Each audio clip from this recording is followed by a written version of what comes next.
Welcome back, fellow armchair generals. This is Gamer 1745 here with my continuing playthrough of Hearts of Iron 3 with Black Ice 9.11. And of course we're playing as Germany. Okay, I am just a little concerned about need 300% of their brigades along the common borders, but we currently have 11%. So I'm shifting a bunch of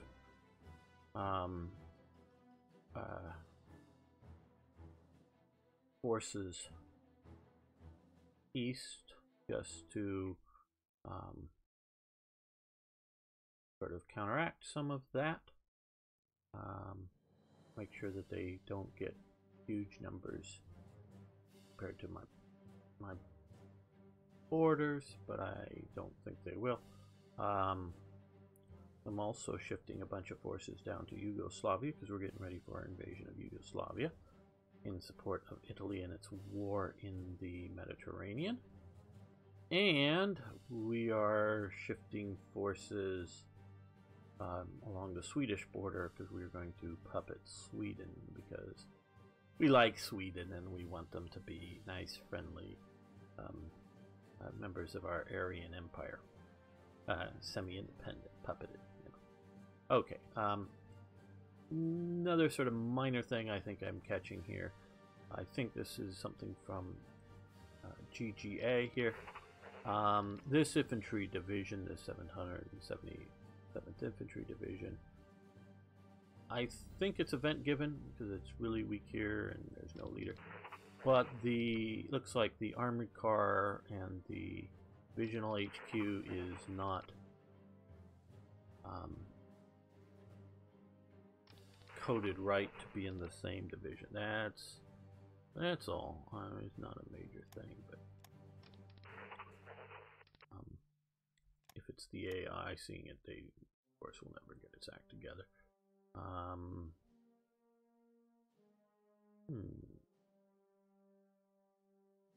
Fortress Buster Engineer.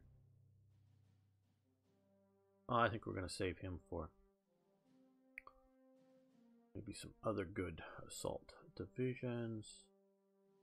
It's looking like to be a pretty decent little division here. There we go, just a sort of generic commander. Okay, so we don't have anti-tank really, but we've got sort of everything else fairly well. Oh, well, no, yeah, we got reconnaissance armored cars. Let's send them up around Paris here to sort of recoup or reinforce or something.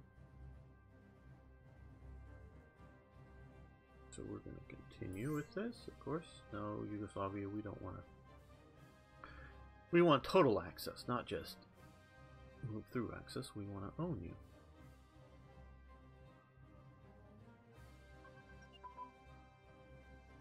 Okay, capital, ship fire control systems, and how we doing for? Yeah. Okay, and edit that. You can grade out. Good.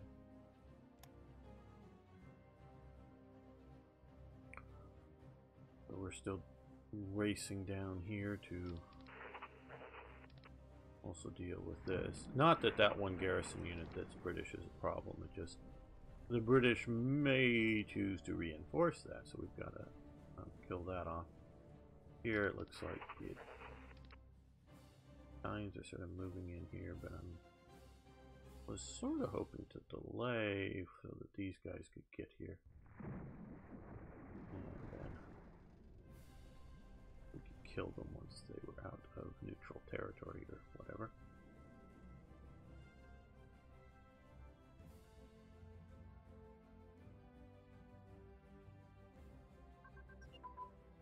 Okay, well, first aid has advanced. Very good. Well, that's in their nation, isn't it? Yeah, so we'll just end that.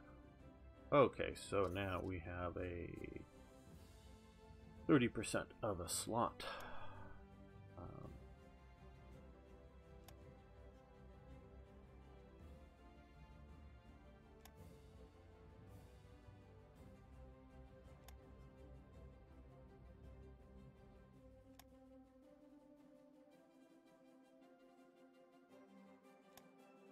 I'm starting to think we should get ready and start doing some of these.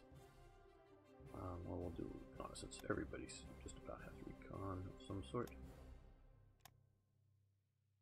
Units.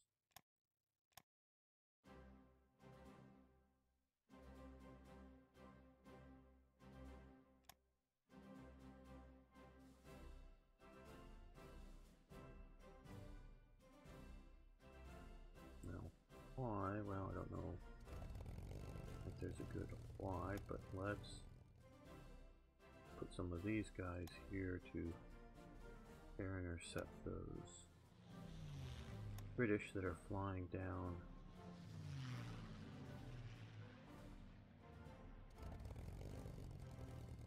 Okay, well, let's shift these guys. Okay.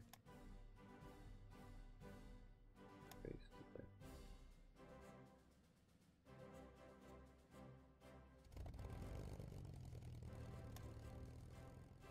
Put it here, intercept. Get some of those.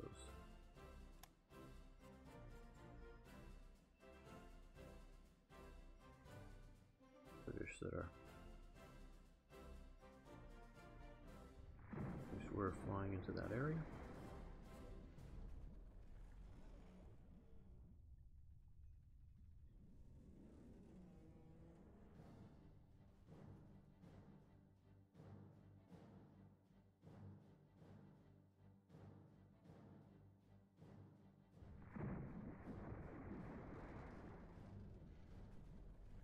Here, okay, well, they're here and they're ready, so they're going to attack.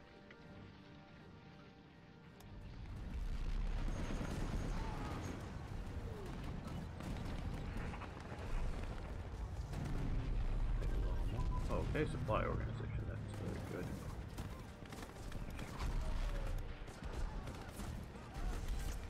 Which opens up logistical warfare use.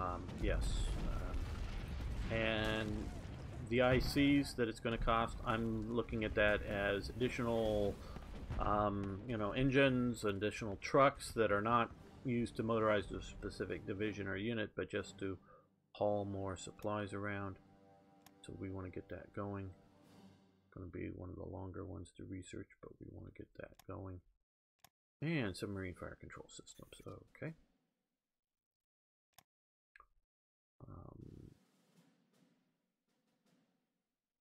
Guess that one is, oh, here, 44. Yeah, that's way too bad. Now if we totally filled out all of our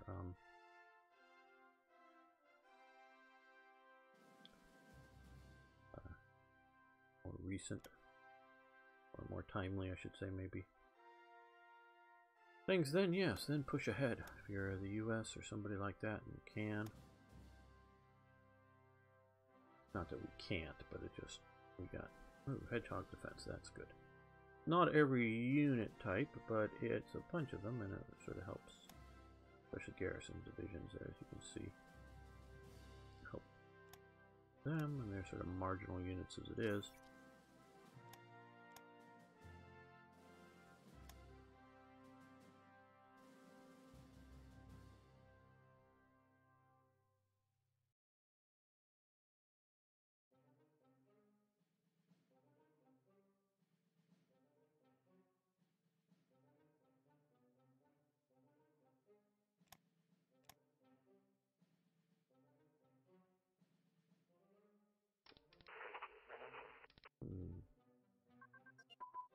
Okay, decryption machine, so we can now read the enemy's stuff. Obviously, it's mostly just in a practical sense. Reduces sub detection and increase subs attack. But hey, there has been, and I want to say, a lot of very clever people working on things. Most of the stuff I'm putting towards black ice at the moment, but even others on things like that. Okay. Okay, marine unit activation. What we're looking for, and that is a 37. Oh, we got to get underway replenishment and basic construction. Let's see, basing construction, which is basing this. So let's get this up there. Okay. Because we do want to have better invasion capabilities.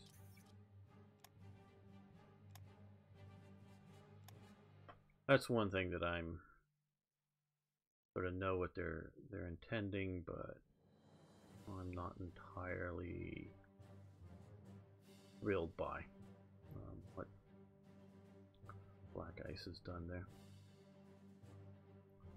It's just because I look at, say, the Battle of, well, no, post Battle of the Nile, but the British, considerably post, but the British sort of invasion of North Africa.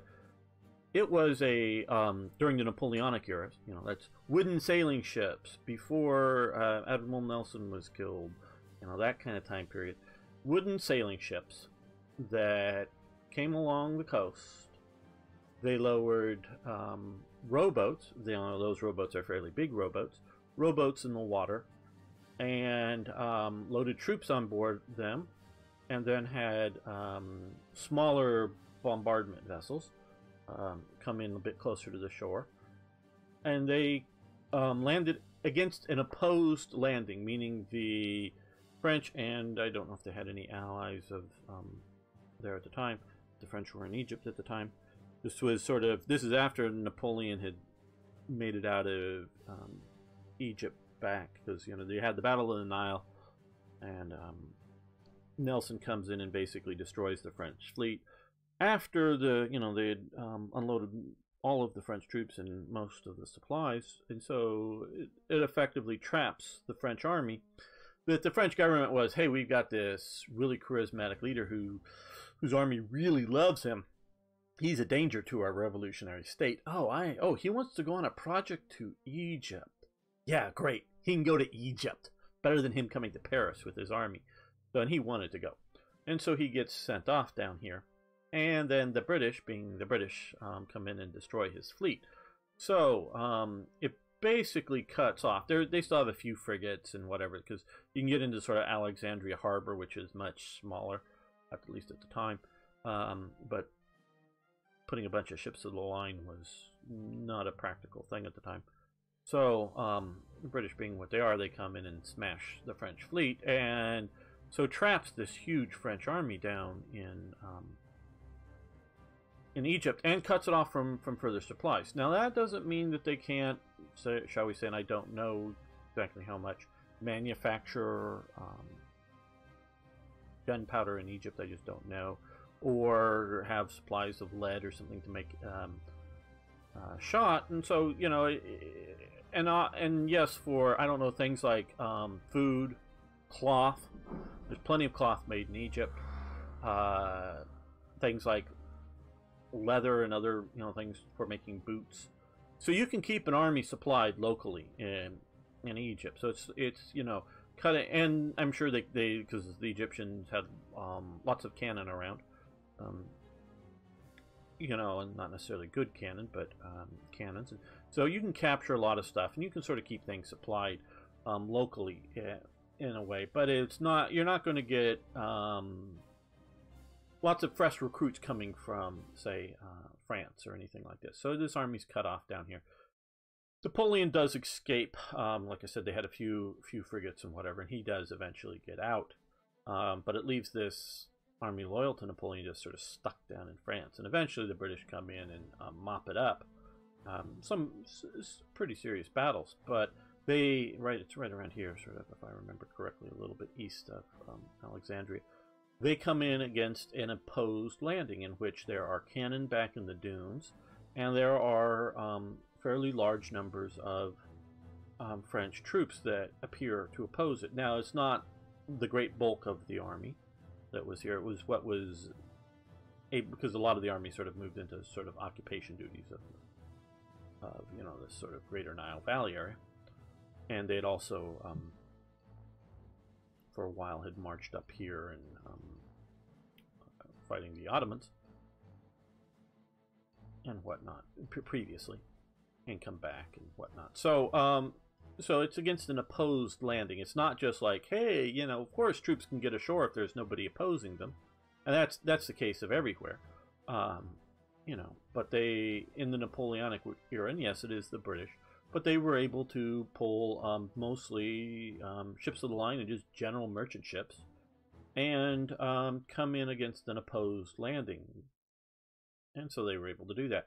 So I don't really see why liners, particularly, but other vessels can't do opposed landings, or landings. And I would readily could conceive that they would be slow unloaders. Compared to, if you put them into a port, hey, get them, you get everybody off fast, but much slower landers than regulars. And so, are doing this stuff. Now, of course, the AI, if it's a transport vessel, it can do invasion, so the AI can't determine the difference. So the AI does have a sort of a secret tech that frees these up to be able to do landing vessels. So, yeah, I'm not complaining about that aspect. That's just because we have to deal with the AI as it is. Okay, I'm just sort of complaining I can't use my ships to invade at all. Yeah, this looks like he'll do fine for... No, he's an armored guy. Not that armored guys are bad to put in charge of mountain units, it's just... I want to make sure all of my armored and semi-armored and mechanized type divisions have a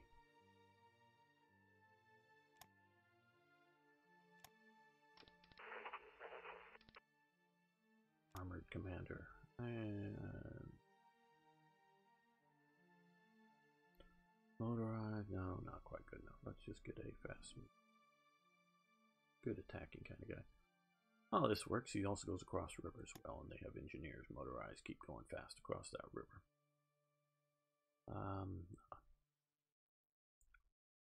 Okay, this is one that requires, well, yes, basically requires, not necessarily in an absolute sense, but let's come here.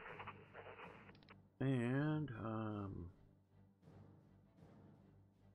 down in the bottom, and let's look for a relatively low number.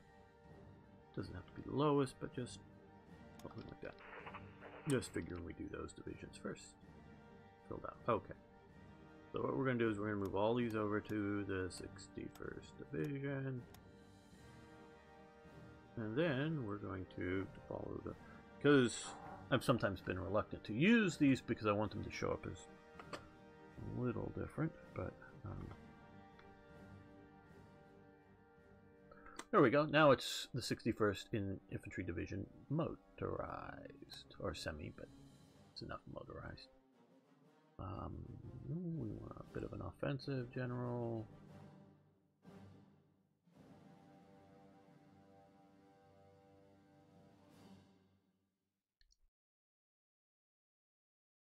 Maybe we'll have an armored guy. But... well, let's go see if we can find a good skill level 2. Good starting traits. Out the old guard.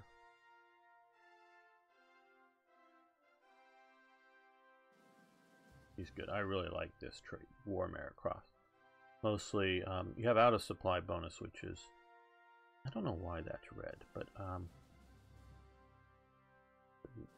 the rest are, supply consumption down by 15%, experience bonus. So I really like that particularly trait, and as opposed and also being offensive.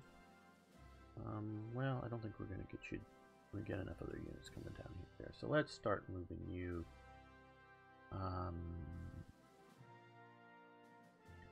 Here.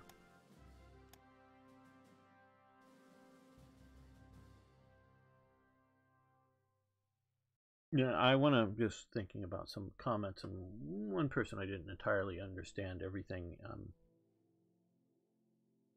I don't know if he was referring to some sort of request built into the GGA that I'm not using.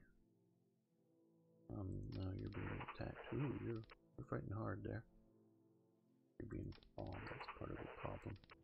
Well, we'll come down and save the situation. You guys as well. Whether if there is something that's requiring making enough infantry in other divisions for. Okay. Oh, you don't have any supplies, so yeah, this is why I don't like. Or you don't something. Don't have any organization, so you're not able to. I don't like but Mussolini going to war on its own.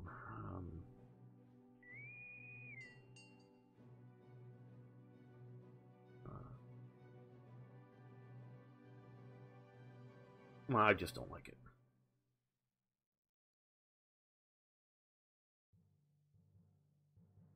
Still sort of waiting here to see as much of these units can get trapped in and destroy them. Yeah, we've won in Bayonne. And without Rommel.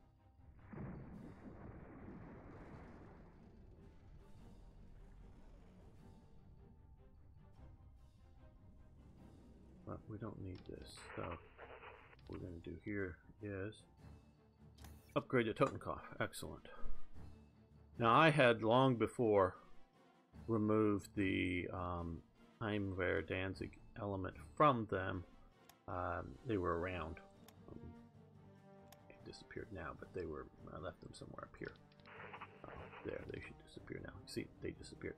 It wasn't cheating. I just removed them because having that be a what's that?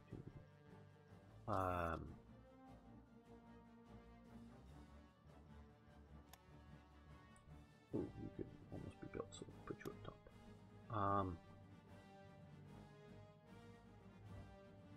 And they're still here. There again. GGA is well, no, this is no. Black Ice is really good and does some really nice immersive history stuff, but that first Totenkopf unit that I used in the invasion of France, I think should have, I don't know, come and gone a lot sooner. But they're just almost a little too overly historical. And I, you know, coming from me, you might find that sort of strange, but it maybe should have been on the maps. Because, you know, they're given the Heimwehr unit their militia. And I won't disagree with them at all that, because I don't have good evidence to state the state otherwise, and I think they are probably correct that it may be only combination of equipment, because I know some, especially some of the early Waffen-SS units.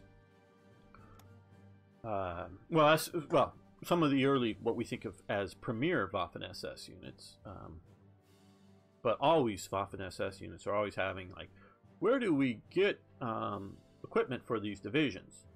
So the MG 34, if you look it up, and I've recently learned a little bit more about the gun, a really, really cool and effective submachine gun that was sort of made in Switzerland, but it was sort of made by, I guess, Rheinmetall, or I think if I have that right, that they had bought this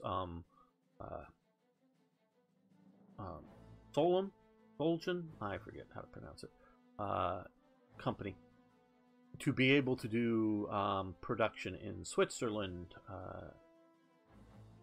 and development, you know, outside of, because it was against the Treaty of Versailles to develop, I think, submachine guns for the German army. It'd be fine to develop submachine guns for the German military police, you know, but, or no, for the police, not military police, but for the police. So that's fine. You just can't do it for the army or something. So they, to sort of get around the regulations, is why they buy the Swiss company. And they developed this really cool submachine gun. And it's rather effective. I have not shot one. I own one that completely doesn't work. So don't anybody think I own a machine gun? No. I own something that used to be a machine gun that has been demilled quite efficiently. But it's basically, I think, all there. It's the receiver's been cut, if you sort of know what that means. But it's there. And so, and it's really nice. And supposedly it's a really nice shooting gun. I'd love to shoot one someday, but like I say, I can't readily. Because it's rather heavy. Not like super uncomfortable heavy. It's a side loader. The magazine goes in the side. And so since it is fairly heavy, these are the types of units I was looking for. Command that mountain division.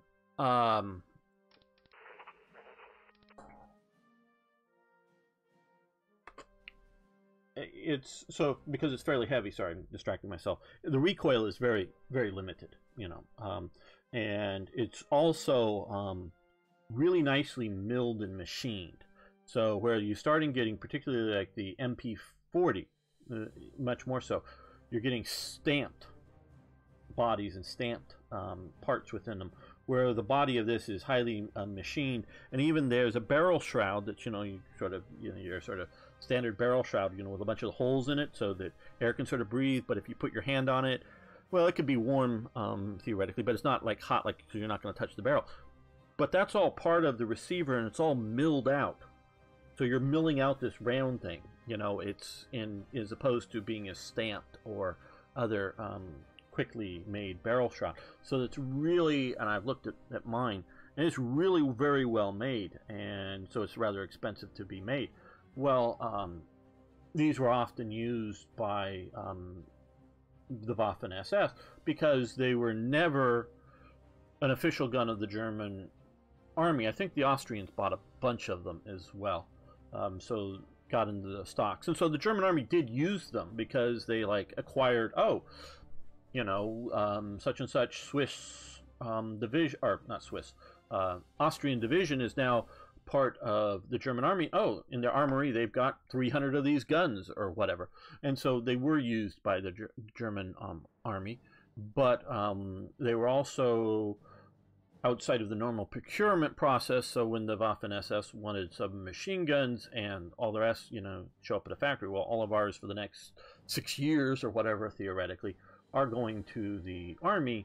They were able to find, good submachine guns that are quite functional, use the same ammunition, at least generally, because these machine guns were also made in 45 caliber ACP, mostly sold to Latin America, and they were also made in a couple of 30 caliber or 32 caliber or whatever type things that were sold to Japan.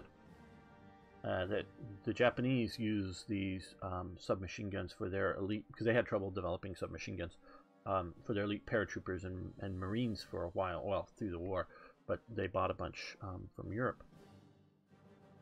And so these were other manufactured stuff. So they're really cool. But so the Waffen SS is always having trouble getting arms and equipment, and even in the later days, it's mostly having trouble for their Ukrainian volunteer units, where the once combination of the power of the SS is going up and the general acknowledgement, because in the early days, I remember reading that was I think it was the invasion of Poland. One of the generals, maybe it was Guderian that I was reading this or whatever, one of the generals was, there's an SS division or whatever attached to my corps. They had literally no idea of what the division was. What were these? Obviously they knew the name and they knew they were filled with SS men, but do they have any artillery pieces? Do they have trucks? I remember one of them, they were sort of surprised to learn that they were fully motorized, whatever the unit. And it may have been Leibstandarte or something, as a regiment. And so, the army, and this is in 39 going after Poland, and or, in 40 going after the West, a lot of these generals, because the Waffen SS really wasn't a thing yet, because you had the SSVT division, as you know, we've talked about, the Polizei division, the Leibstandarte was just sort of forced upon these generals, like, oh, this is now attached to, you know, you're going to use this, figure out how, and so some higher, well, let's give them to this corps, you know, can't hurt too much, and so they didn't know that, you know, because the reputation of being asphalt soldiers, which even the soldier part may have been sort of sarcastic, and that, you know, these, you know, bodyguard people, police, or just, you know, were these going to be fighters? Were these going to be good combat units? And what was their training like? They just didn't know in the early days. So it was, you know, in that sense, it was very hard to get any equipment. But after they had developed their reputation, it was like, oh, yes, you know, Das Reich, Totenkopf, Leibstandarte, and the other sort of Vinking, yes, they're getting proper, often very new equipment issued to them through the procedures. And so that was, you know, no more than the general sort of the Germans not producing enough equipment to fill all the needs problems, but it wasn't such a problem as in the early days. And like I say, it continues to be the other, and also the Waffen-SS themselves were very dubious of some of these foreign recruit units, and they didn't want to give out their good equipment to them. So they're always trying to scrape the barrels of different armories from captured and occupied regions. So, but in the early, you know, so that's sort of the story with them. And so what an early Totenkopf type division would be equipped with, very well you might equate not just the training but the equipment levels, you know, the numbers of machine guns, say, with in a division, or the numbers of light artillery pieces or some such, as being more militia level than proper infantry brigade level. And I totally agree with that. The only sort of problem, and I know I'm sort of getting around and I'm sort of distracting myself as I'm trying to tell this story, the problem here is, well, Corps Command isn't that important that it's be so much better, is that it moves them so slow, attaching a militia unit to it. So even when, or if, it was fully motorized, at least to what we would call, within this game terms, German civilian vehicle levels, as opposed to, you know, fully militarily reliable trucks or some such. He's left off.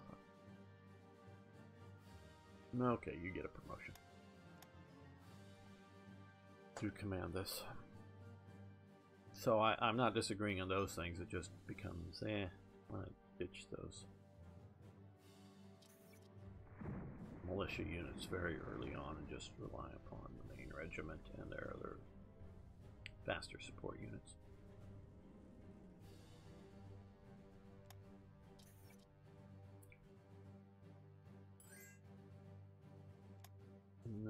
Yes, you can have fuel.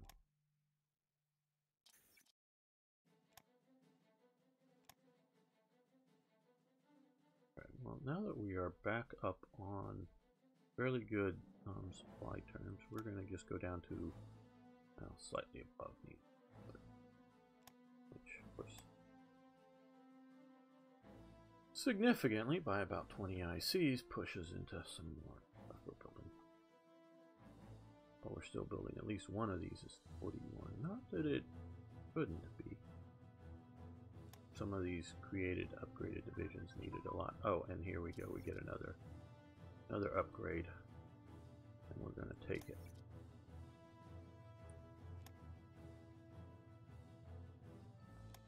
And it's going to do something I know that we're going to do. We're going to still have this because it wants to remove those, but And they're in the production queue. And since I'm going to pay for them twice, I'm going to have them twice. You can call it cheating if you want and criticize me for it. But this is part of, again, some of this is, you know, it's after X date and plus maybe some other conditions, you know, the defeat of France and whatnot. Then form this, well, because this is taking so long through the production queue. Now again, I don't know the Black Ice people, they may have more important things to do, but I would make most of these just cost big chunks of supplies. And if you want to make them, you know, hit me up for some steel and rare materials and whatnot. Not oil really so much, because I'm going to burn the oil as I drive the motorized units around, so that really shouldn't be a cost of units. But supplies, maybe some rares, not huge on the rares. And the rares are sort of like, you know, high quality steel for the barrels and whatnot, but that, and whether you want to hit me up for some coal or not, that's another question. And that, but I think that would be better to. Okay, capital ship anti-aircraft, is that? Yes. Grayed out and good. We want to do that.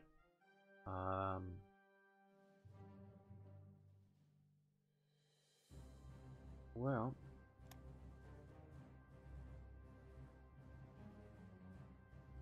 we have 3 techs there being approved, but what? Oh, underway naval replenishment. We want to do that because that will help us get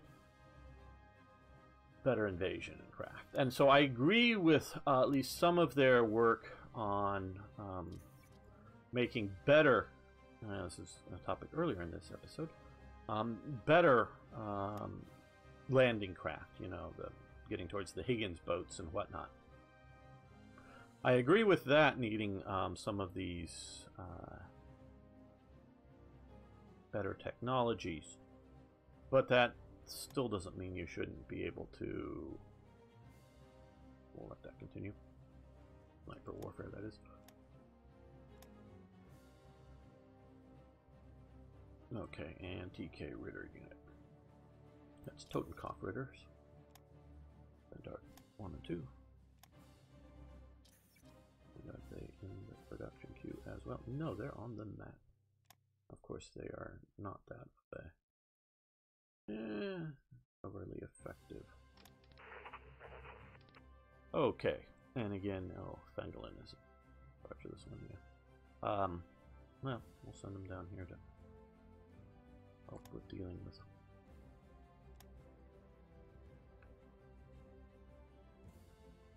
the invasions.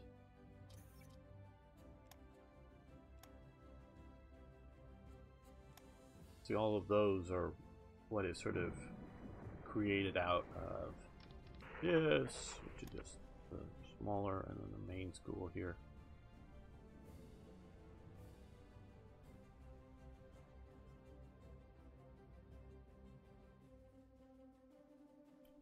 Okay, so we've got these guys. Now these guys, we're going to move them here because we would rather have them active somewhere. I don't know if we're going to wait for them to get there, but we needed to come down and make it so they can't just reinforce their control of the territory.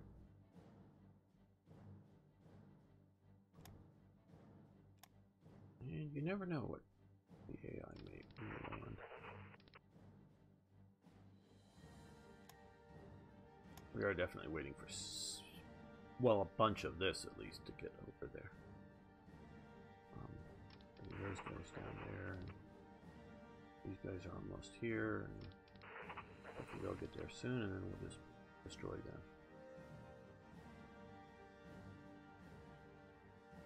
Okay, well, I called in all of these guys, and I called them into Nance because there was a little bit of anti-aircraft to help protect them. These guys are, yeah, HQs are coming, I hope, and we're also, hopefully before any real invasion, we are getting some reinforcements for the garrisons, but the reason, part of it was just to let them get organized up now. But also a big thing was to get them based out of there. Now let's see if we can stick that down here. Yes, convoy rating passive.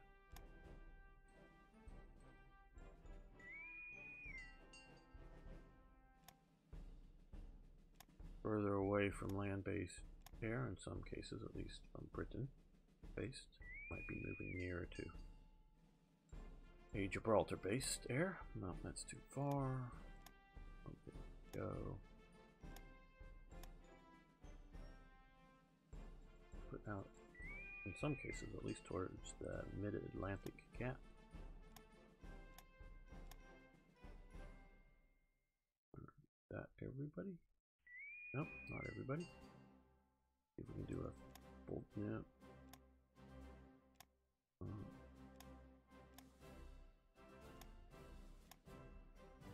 These guys might just be earlier submarines that are not as long range, but at least they'll be out further from. I think that's all of them. Yep, they're all going out. Yes, I know you want to be closer to me, but we're not doing that.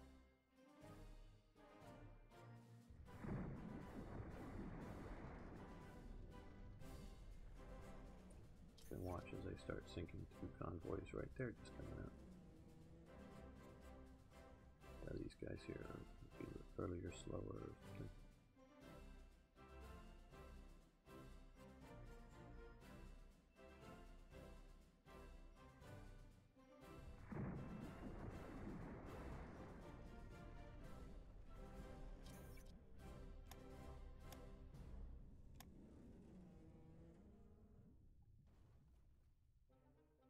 They're going to rip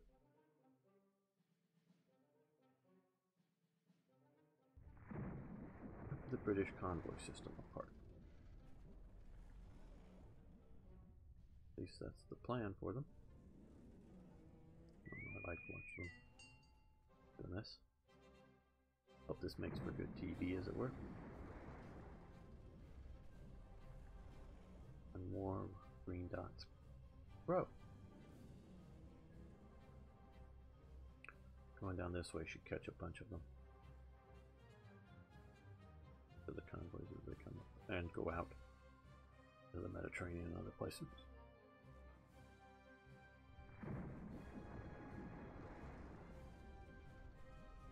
Oh, some British subs.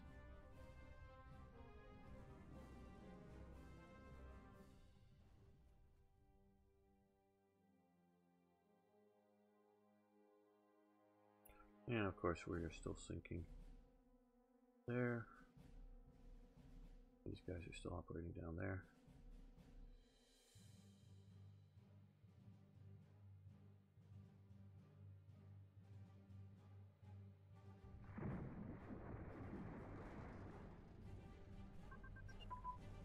Yeah, that was sort of cool.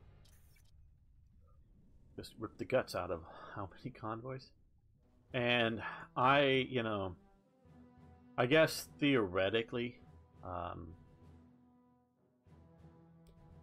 you can lower their national unity so much and Britain will get to where it can surrender.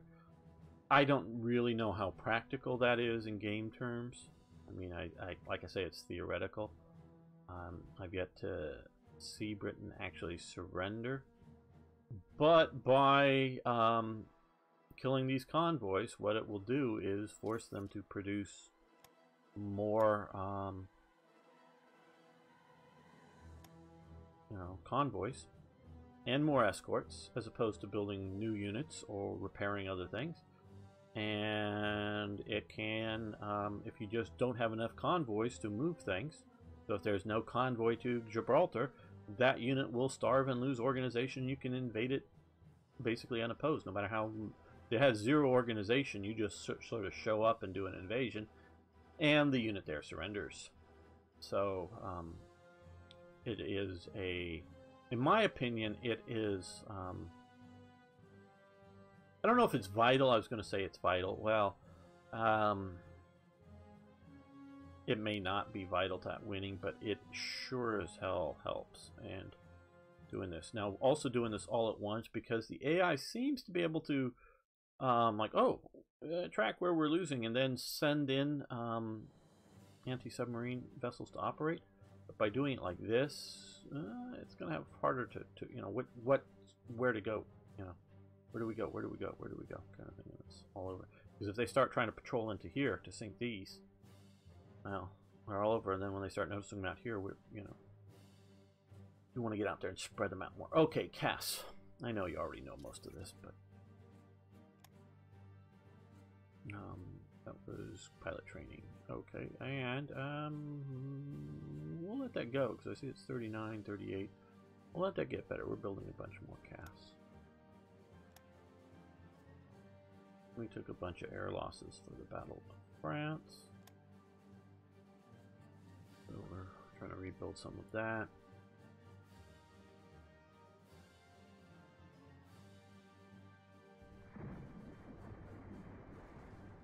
Moving a lot of various, you know, garrison junk and other stuff sort of to the border just to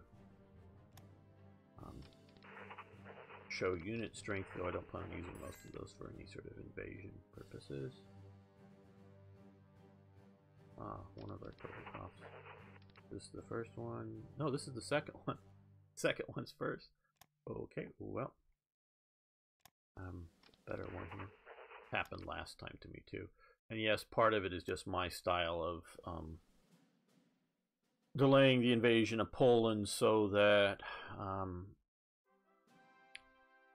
you normally historically had the much longer time between the invasion of Poland and the later invasion of France. Yeah, you're good. Loaded, but really now you're getting, well, you're not actually changing rank. Okay. Got a couple of bombers. Now these guys I mostly, well, let's park them here. Got these for 2 or 3 reasons. I don't know if I can quite get to 3 reasons. One, quite honestly, for well, no, let's give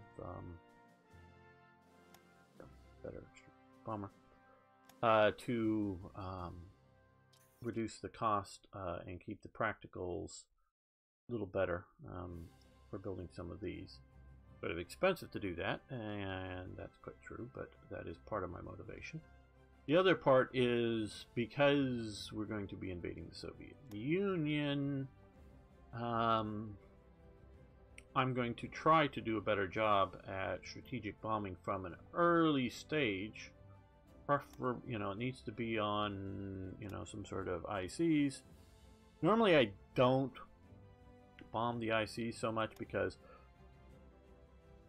I just plan on rapidly capturing them, and so why would I want to bomb them? But by bombing them, I want to lower the national unity of the Soviet Union, starting from an early phase. So that's, we're going to look for provinces that don't have anti-aircraft guns, and of course just use my Air Force to protect them from fighters. And move east with them, so they get to get themselves organized.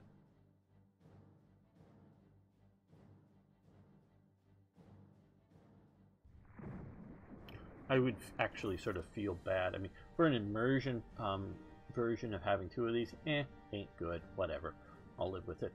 From a gameplay thing, I'm paying for this unit. I mean, it might have been slightly a little cheaper than me just sort of picking it out of, you know, completely, because, you know, it had some bonus production, but I'm paying for it, so I don't consider it cheating. We're just expanding the Totenkopf to greater than a division and splitting it up into 2 units. Okay, ground crew. Nav ground crew. Yeah, that's good. Okay, we got TAC. Let's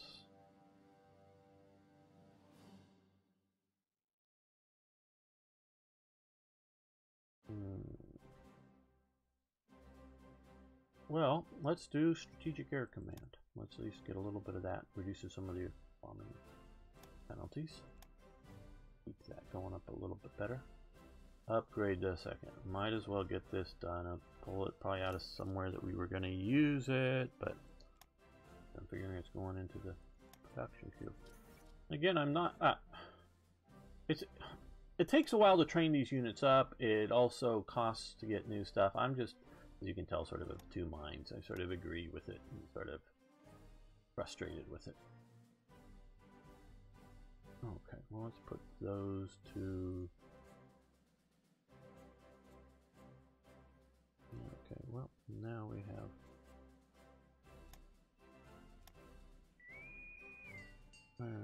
your second boat. There we go. Yeah, not donuts.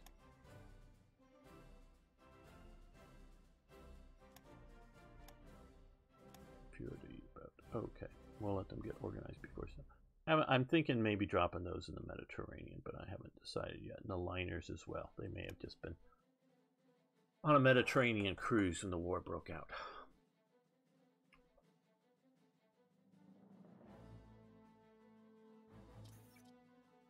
Once we get control of a port there.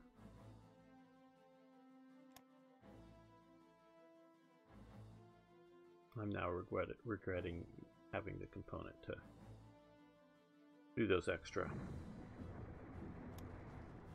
HQs. Are just not needed. Okay, looking at revolt risk, of course, as you're seeing that here. Probably going to be some scripted stuff, but I know eventually we'll be getting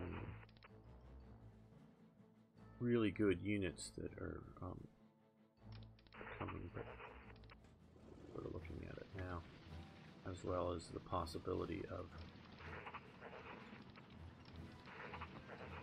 Let's move these remainder units somewhere here, and we'll eventually attach them to somebody.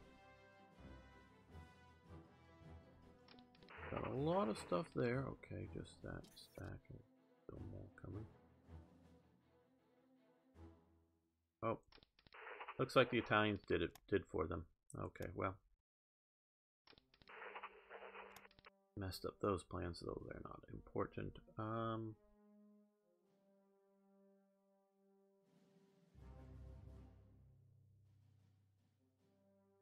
Well. Oh, I'm just realizing, been neglecting, getting ready to,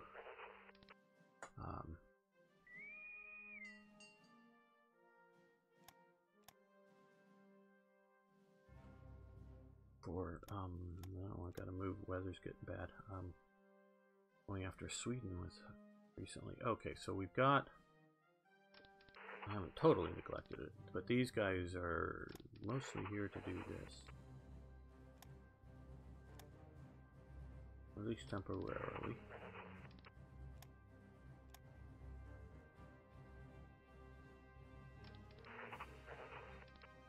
Smaller units.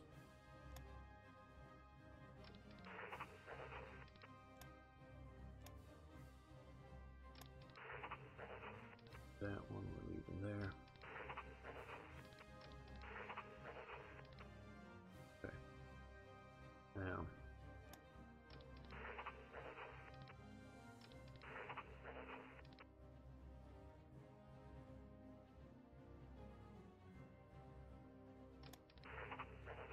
Okay, that's too big to get any one of these units. So...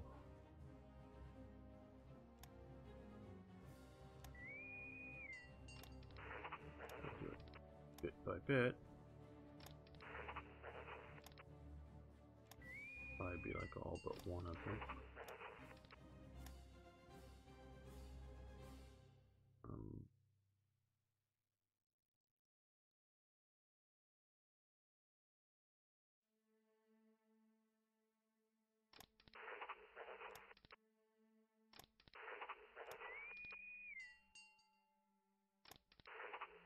Let's not quite that. Okay.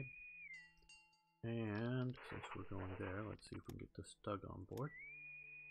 And the second Stug unit for the invasion of, well, I went to that unit. Okay, that's most of what we were going to be moving. So,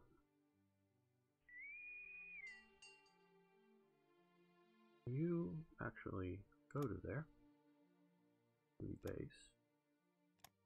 Hopefully that's well protected enough to escort, and these guys are a better protected unit.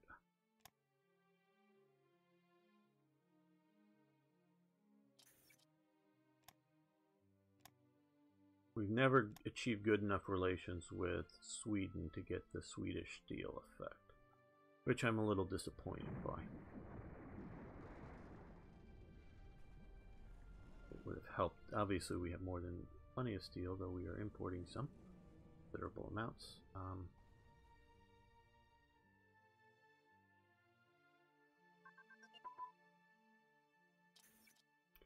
Okay, hydrophones.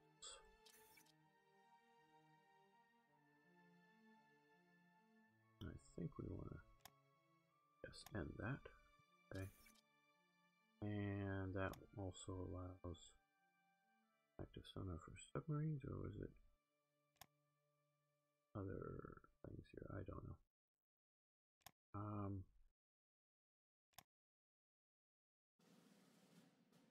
Oh, sonar detection equipment. Yeah, we want to do that.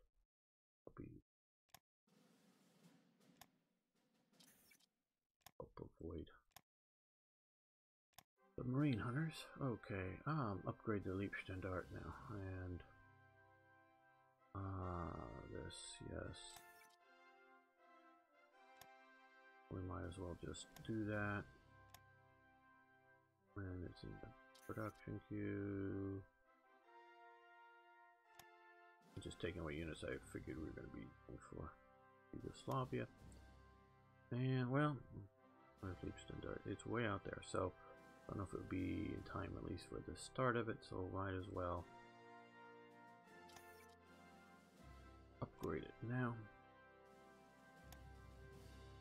Oh, and that's on the map. See, now that one's on the map. Why they picked what they picked, again, maybe, I don't know, not really angry, but frustrated gamer episode here. Come down there, so get down there. Obviously a much better unit now.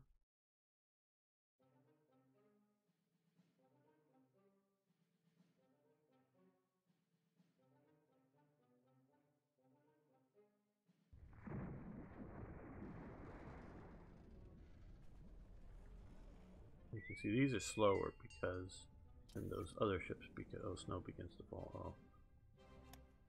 We're looking at a winter war because these auxiliary vessels are so much slower. Okay. Well, what I want to do here is grab this. I think just that. Put them on board. And then you're going to come over here. Rebase.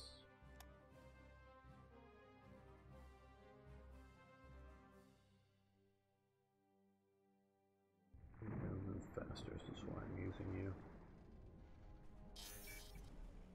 Okay, Vichy lost the Battle of Dakar. The Battle of Dakar was an attempt by the Allies to capture the strategic port of Dakar in French West Africa. It was hoped that the success of the operation could overthrow the pro-Vichy French administration in the colony and be replaced by a pro-British Free French one under Charles de Gaulle. The lost battle of the Vichy French against their Free French rivals undermines their position in West Africa. Another Vichy colony changing sides will have great political impact. Okay, and that's down here now. So this is pretty cool. So this is simulating or setting up a civil war for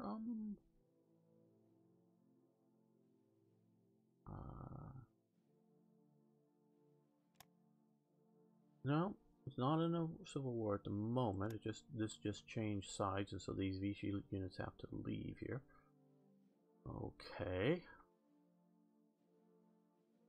I'm used to having a lot of this southern bit go free French, but this looks really good. Okay, so we're starting to lose some of these guys, which is freeing up manpower. And that's what's happened historically, is that they shifted a lot of the personnel from these Totenkopfstandard to Waffen-SS type units. Okay. Operation, our Fall Felix, our Operation Felix. This was contributed by George, 1941. With the fall of France, General Guderian has urged the seizing of Gibraltar. The OKW has sent Admiral Canaris, an acknowledged expert on Spain, to Madrid to determine how Gibraltar might be taken. Canaris Group thought air support, 2 infantry regiments and 3 engineer battalions and 12 artillery regiments with some 380mm guns, then unavailable, could take it. This plan has been named Fall Felix. Probably I should write that better, but should we start training for the operation? Okay, all this does is cost you some supplies, and you get some additional support for those or not. We can afford the money and supplies. SS Swiss volunteers. Between 700 and 800 Swiss volunteers are known to have been incorporated into the SS. The vast majority of Swiss volunteers were accepted into the SS Standard. Kurt Eggers, the honorary title, Kurt Eggers, referred to as SS war correspondent and editor of the SS magazine Das Schwarzkopf, who had been killed earlier in the year while reporting on Vikings battles near Kharkov. So this is obviously a bit, that was a bit later after going to war with the Soviets. But this gives us more manpower. Now, we will also see some eventually should see some Swiss Waffen-SS units coming in time, because this was what happened when Switzerland was still neutral. So, more new regulations. Major General Adolf von Schell, which I've talked about quite a bit, who is General Bevma Mach Tigfer das Kraft Far Wesson, Director of Motor Transport. Man, that's so much easier to say. Calls in the press for increasing use of wood gas for powered automobiles. Companies will have to start making conversions for automobiles and testing for military vehicles. So I don't know what they, well, of course, in this time in this time period, people don't know what's, are Buck Rogers rockets going to be going to the moon real soon. They just don't know what's possible, because all kinds of new things are happening. So they might really wonder what's possible, as opposed to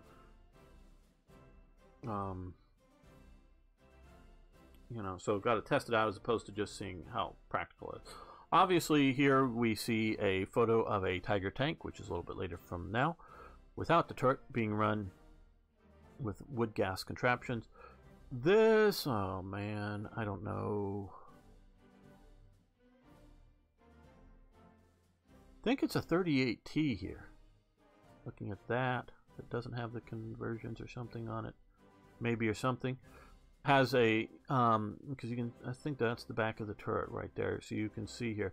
Now, obviously, having this big wood gas burner here, you burn wood in there, and the gas gets collected in there, and then you run the gas into the engine, into the combustion engine to drive the tank.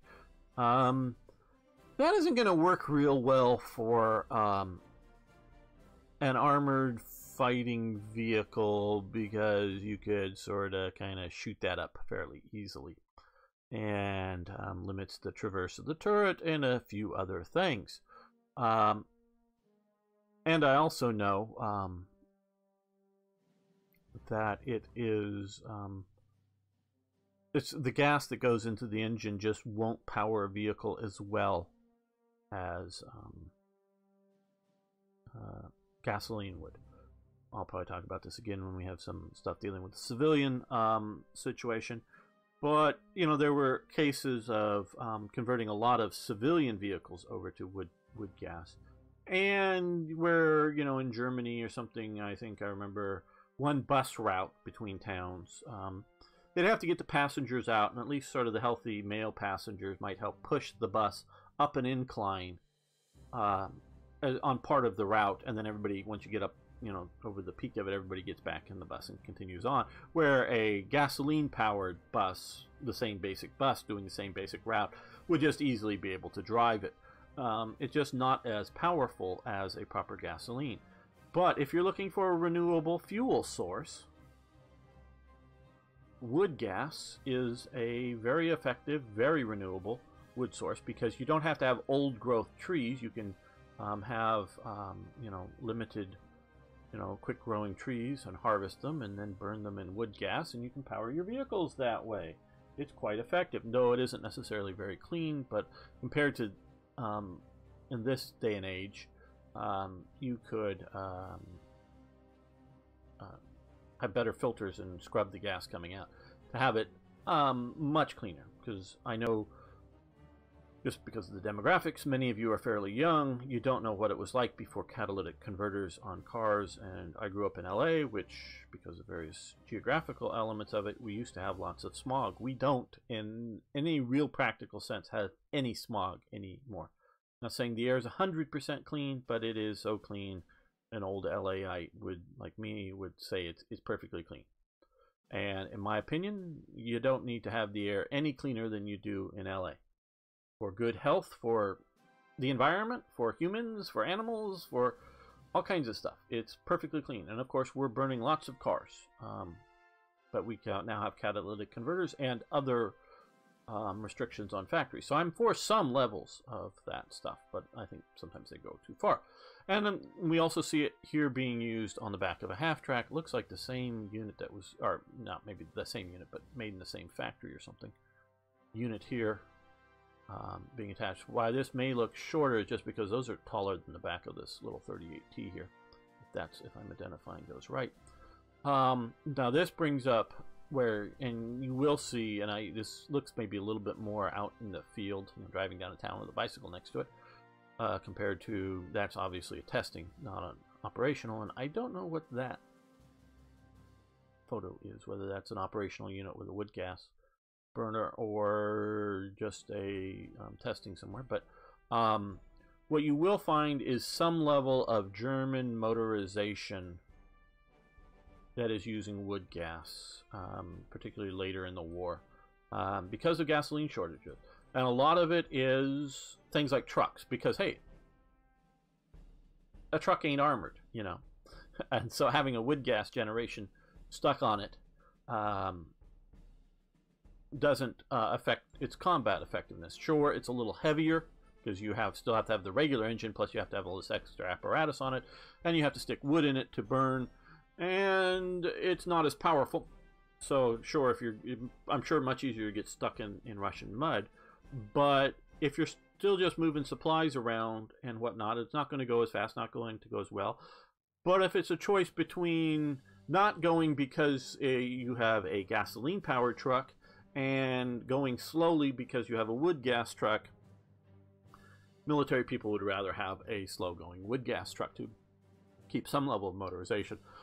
So the German army does do some of this on an operational base, but never terribly widespread by my understanding. But where, and we will see later on,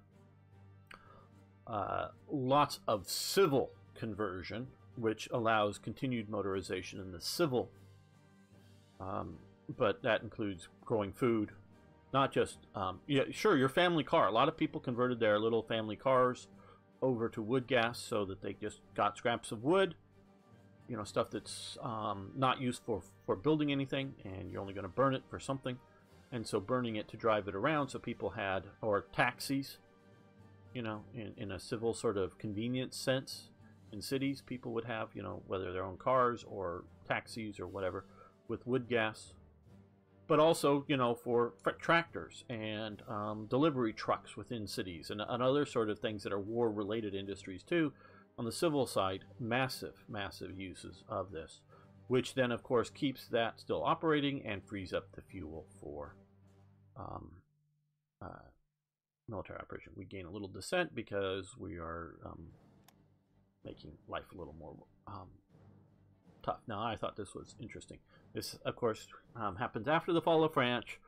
1940 Field Marshal ceremony. This is in Hitler's Reichschancellery office. We saw before the sort of reddish stonework in there.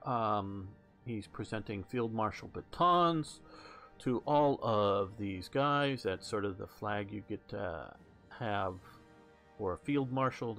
You get to walk around with a baton and raise it instead of a Nazi salute if you want to walk around with a baton. Some very much did carry their batons around, around as things. And this goes back to sort of a Roman tradition. Others, I rarely, if ever, see some of these guys, because we can look at who gets them.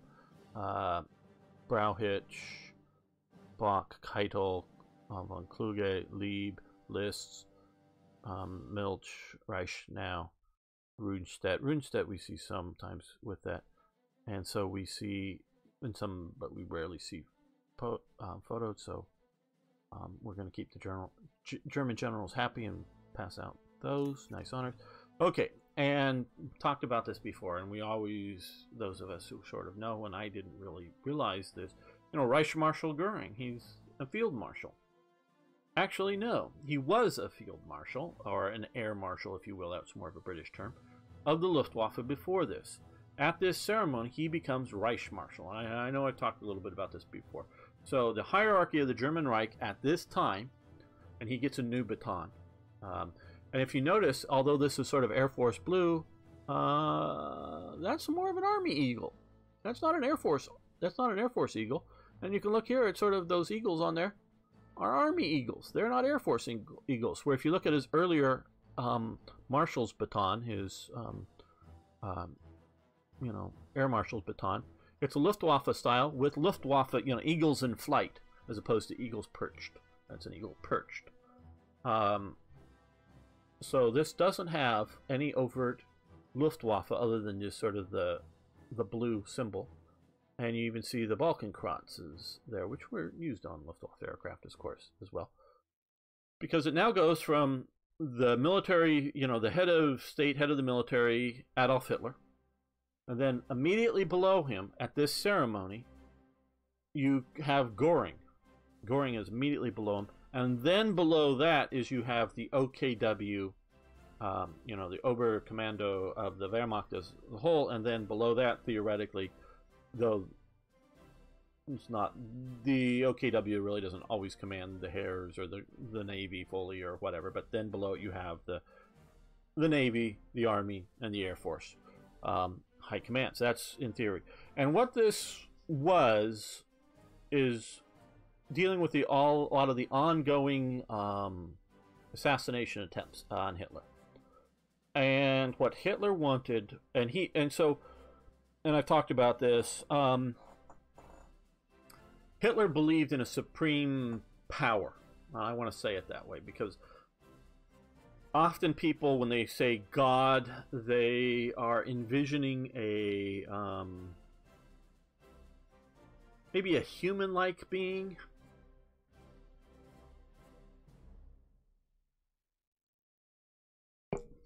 I say that partially because you have the wonderful painting on the Sistine Chapel, and it's debated, or at least it was in my art history class, was that just before he's giving life to David, touching him on the finger, or just after he's given life to David, because David is sort of reaching out to God, and their fingers either are getting close to touching, or sorry, not David, Adam. Boy, I'm messing that up. I do sort of know this stuff, but gotta excuse me. I'm just talking off the cuff here. It's sort of God in giving life to Adam and humanity on that. So it's sort of what, at times in history, people very much have viewed God as not human, but something that may be in the shape of humans, but something that we would maybe call a he, or even if we're not really looking at anything human-like, but a being like that, as opposed to what, and I still want to read this other book, nature is God, or, or some sort of non-definable entity, but still a conscious, supreme being. Hitler believed in something like that, because he believes, for various things, and it goes back to early occult elements in Vienna where he's living, but it continues, and this is why, and I do want to read a bit more about this, so maybe while we're still doing the series, I'll get into this next book and inform you what that author thinks and how it informs my thinking on stuff. But from reading a lot about Hitler, believes in divine missions, believes in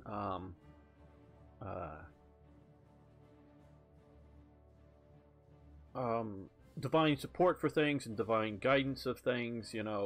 Things happen for a reason. Sort of destiny. So he believes that there's some sort of guiding force there. This isn't pure Darwinism or pure lack of any sort of deity or any sort of greater power. No, Hitler very much believes in a greater power. Whether he believes that there's just one greater power, or whether he believes that there's multiple greater powers fighting each other, I'm not entirely sure, and I don't know. And I know there's definitely different groups of the high-level Nazi thinkers and their Nazi occultism that have conflicting views. But Hitler definitely believes and talks about it conversationally to people, that the reason he's saved from various assassination attempts, which go back to, including the original Beerhall Putsch, because he's right in the middle of the shooting, and killing a few Nazi martyrs, and Goering gets wounded, and Hitler's right in that bunch. But there's this sort of like divine whatever that saved him, and saved him in World War I. And so you can see that this, and you can look at soldiers who go through traumatic effects. They will look for, and I don't want to diminish anybody's belief, but look for the reason why they lived and the guy next to him got literally blown apart. Could be standing on a landmine or an IED or something, and just evaporated into many little pieces all over the place, and why they were 5 feet, 10 feet away from them, and they didn't get a scratch on them from that same. Why them and not somebody else? People that go through these traumatic events, and World War I was a very traumatic event, and probably, we can look, Civil War, I'm trying to think, but probably in some ways the biggest traumatic event that humanity had ever seen. Because most of you look at the Civil War, the battle lasts for a day, Gettysburg, one day, you go through it. And then how many days until you're shot at again? Because you look at the armies and they're moving around. And sure, skirmish soldiers, and it's a little different, but, compared to lining up and shooting at each other. Where in World War I, daily they're shooting artillery shells at each other, and it's, ongoing. And sure, there's lulls in the fighting. It's not like the Battle of Verdun every day, no, but it's, it's an ongoing traumatic event for humanity. In a scale completely different. So, like, again, Waterloo, well, it's sort of over a 4-day period. There's several battles. But a lot of the soldiers that are involved in the 4-day period are only involved in battle, say, in 1 day of the 4-day period. And they may only be shot at for an hour or two within that day. So, it's different. And so battle changes with World War I. And there's a gradual process towards World War I, but it changes. And so, and this is one thing I believe, compared to World War II, a lot of our occupations dealing with Iraq and Iran is every day you're out on patrol, you have that same fear where if you look at a lot of soldiers, maybe a little more with the American experience, they don't actually spend a whole lot of days up on the front line. Because you have to, I think, what is it, 30 days or is it 60 days to get the infantry combat badge? A lot of soldiers go through World War I in a combat unit and don't get that bad just because they are not actually considered to be on the line. They may be in France and advancing and whatever, but aren't considered in combat or whatever enough days.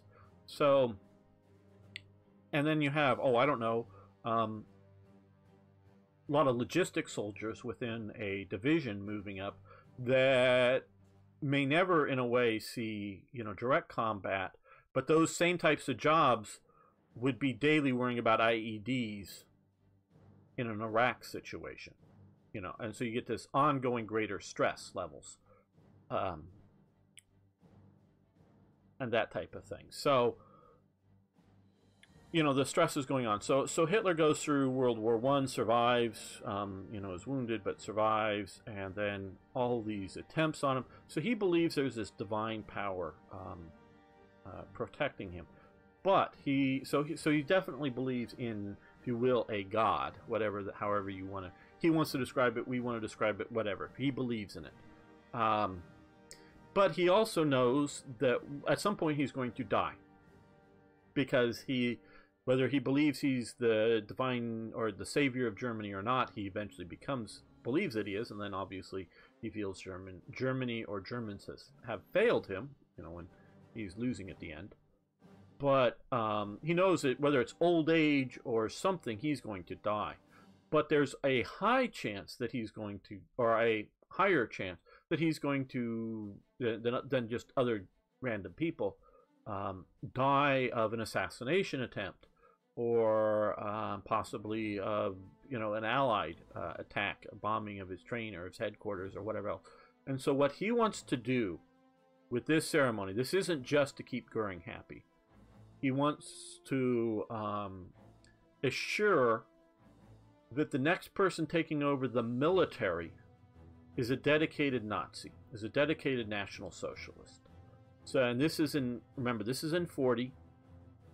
I sort of, to some degree, keep the exact date out of it, because, you know, it's supposed to just happen after the fall of France. But I think it did happen in October, but I'm not sure. Maybe more August. So that we have this situation here. We've yet to invade the Soviet Union, and which he thinks is a mission of Germany, is to go after the Soviet Union.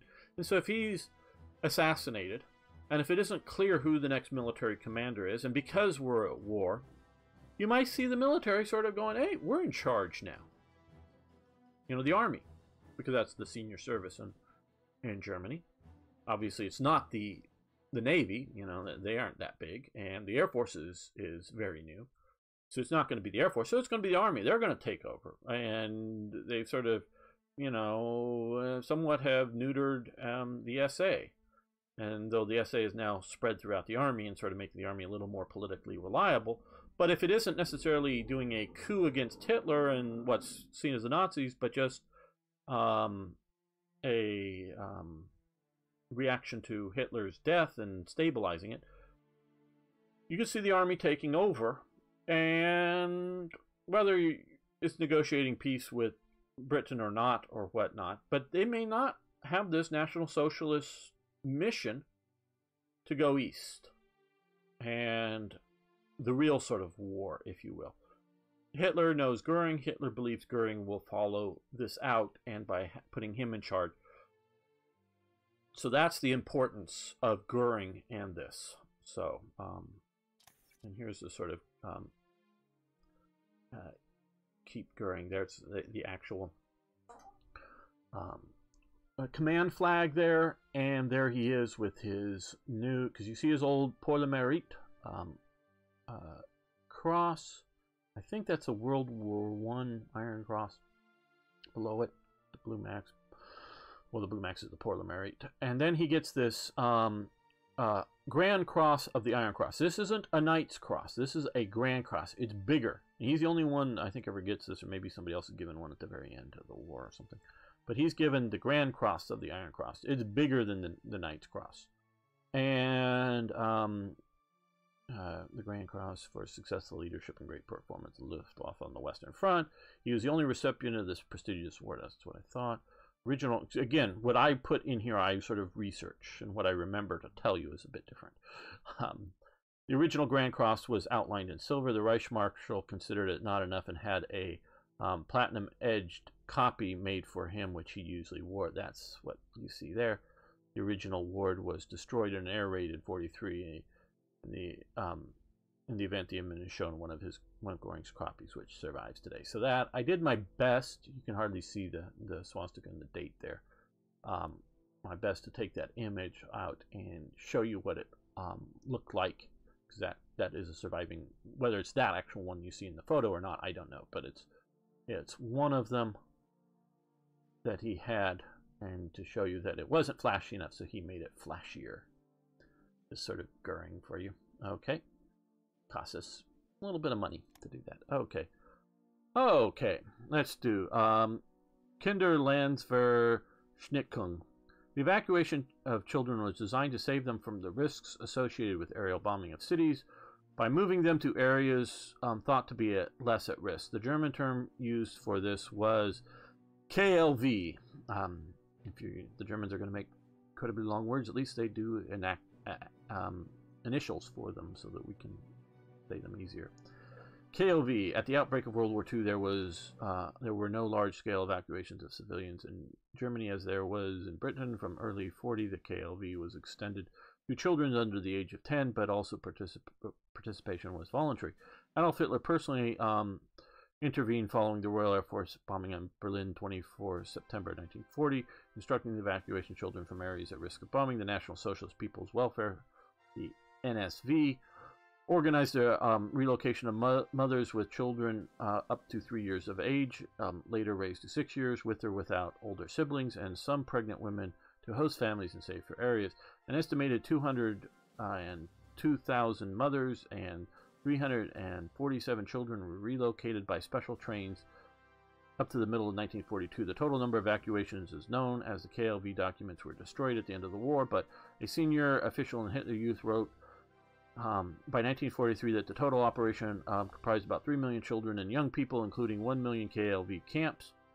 Post-war estimates frequently cite the figure of 2.8 million evacuees in total, although one estimate puts the figure as high as 5 million. Many historians regard the KLV to be largely positive, saving many children from air raids and providing them with relative safety, food, and education in difficult times, resulting them in being less burdened by traumatic experiences than those who remained in cities during heavy bombing. I believe this is a GGA event, though it could be Black Ice, but I think it's GGA, and I'm going to criticize the hell out of this. This is the glossy, friendly version! Nice, nice. German government's looking after the little kitties so they don't get hurt. Oh, isn't it nice? The German government is looking after the children. The little tiny children. This was one of the most hated things, and they're right to put this gain 2 in dissent. This was one of the most hated things in National Socialist Germany. This program, it was hated and hated and hated. They ripped the children away from the families. They moved them to camps. They were indoctrination camps. This was secondarily to get them away from bombing. The bombings was an excuse. This was to move them away from their parents and to de-Christianify. That's even a word, I don't know, but I'm using it. De-Christianify the children. This was a planned operation once the war got started, that we could use this to re-educate the youth. They excluded any ability, because there were various Christian teaching organizations that wanted to be involved. They were excluded. They were trying to shut down every Christian school they could possibly shut down. So there was resistance there too. And they stopped resisting once the war started with the Soviet Union, particularly because they wanted to get the Christian support for the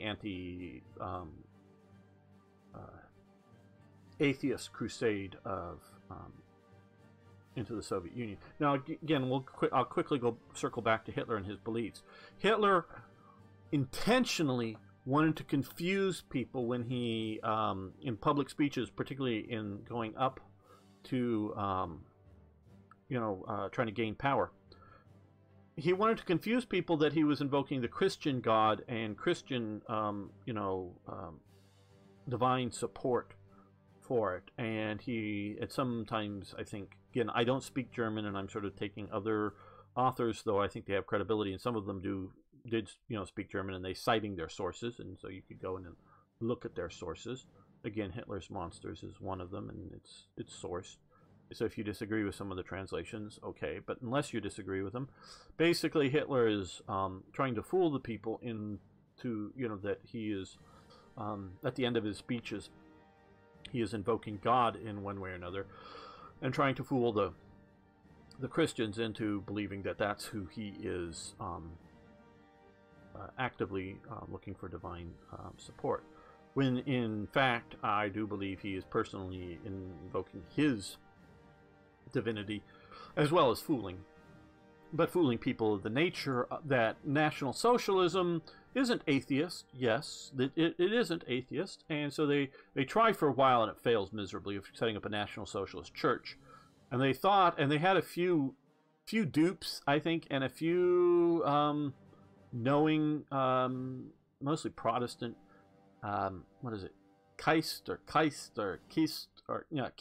something, the Kist savior of some sort of ancient Germanic, wanting to conflate it, or that's really what Christ was, or that they're trying to merge several religious things in with Christianity. That really sort of fails, and so they were for a while wanting to co-opt at least the Protestant Christian Church into this new National Socialist Church, and National Socialist Church as in national Nazism, not as in some sort of Christian thing. But that fails. So Hitler, he says, at least in one occasion, that my mother was a devout Christian. And I wouldn't mean any harm to my mother, so I don't mean any harm to any of the other German mothers. He's thinking older-ish women, not young mothers, but older-ish women. I just want them to eventually die. Again, this isn't a nefarious death. This is just the idea that they're going to believe, the old mothers or the old men are going to believe in Christianity and Jesus until their death.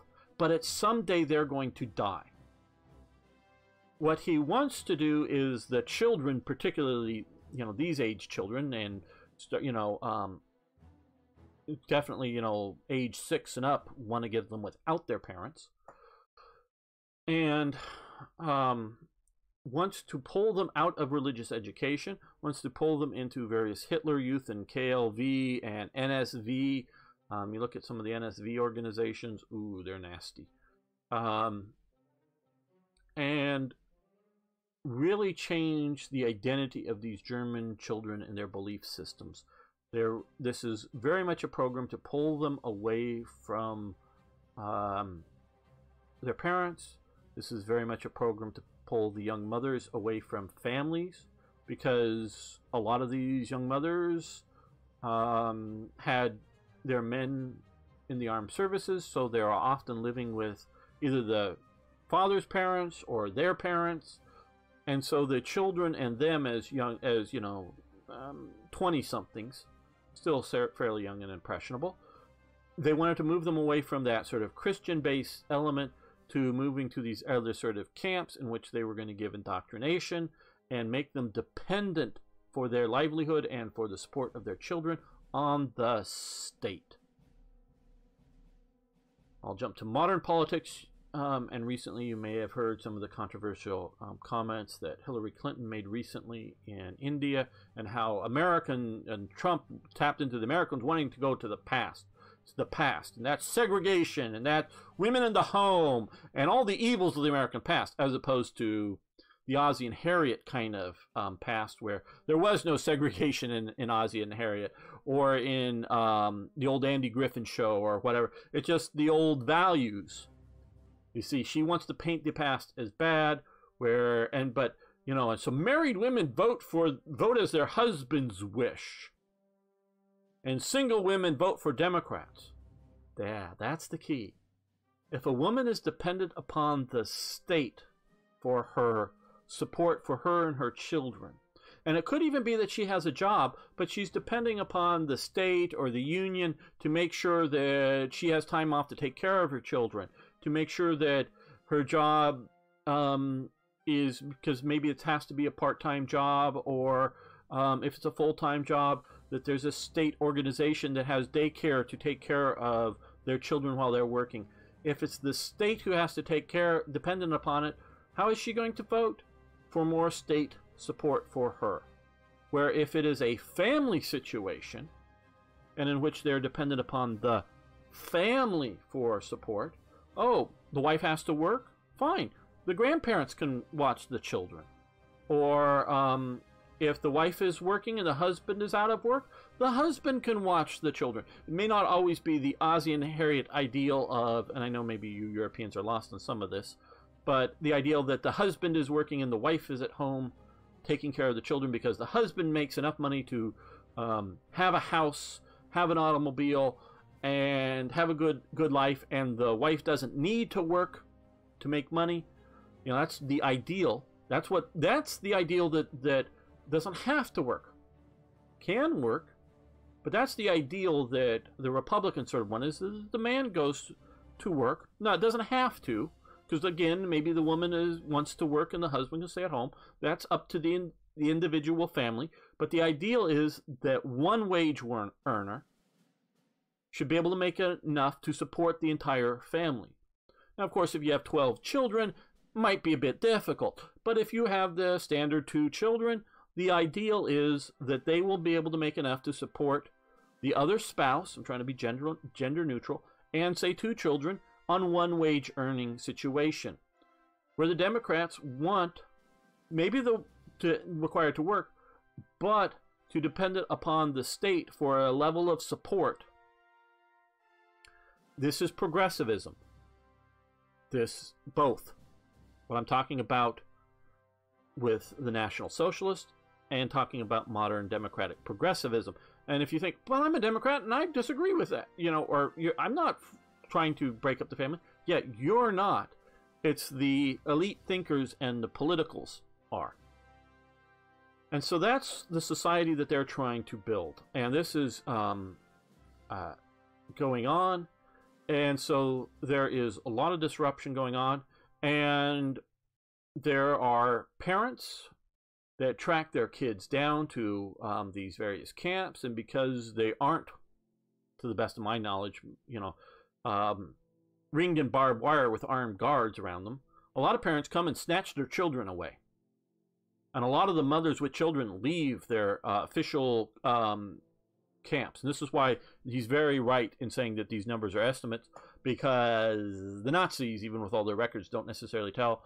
And often the case was, because they have some records, and they, you know, not complete records, but they have some records. And they know from individual cases that there were mothers with their children that are picked up multiple times and shipped out multiple times, but escape and get back to their urban city communities or where they're from, and then later get picked up again and sent back to some other camps, and then they escape. Now, escape may be a harsh term, but just at some point leave and head back. And so there's this great amount of movement of peoples, and a lot of this stuff is happening after 40, or, you know, middle of 42 and later. In 40, it's just the voluntary elements of it going on. But this is a hated program. But this is and again, if you want to look at the book, Hitler's Compromises, it's on Amazon.com, that they cite the reasons behind these things from letters and documentations found. This isn't just, we're presuming it is. No, they said privately amongst themselves that that's the real reason for doing these programs, is to use the war as a time of re-education for the German youth. And if this was a program, and so that that's what they were doing, is the re-education, because they never never any major attempts to get grandparents out, even if they were too old to work. It was always the youth, because that's who was the future, and not just to save the youth. This isn't the. This is the Nazis are humanitarian in a way towards the right types of people. Meaning, I've talked about this, trying to cut back on smoking.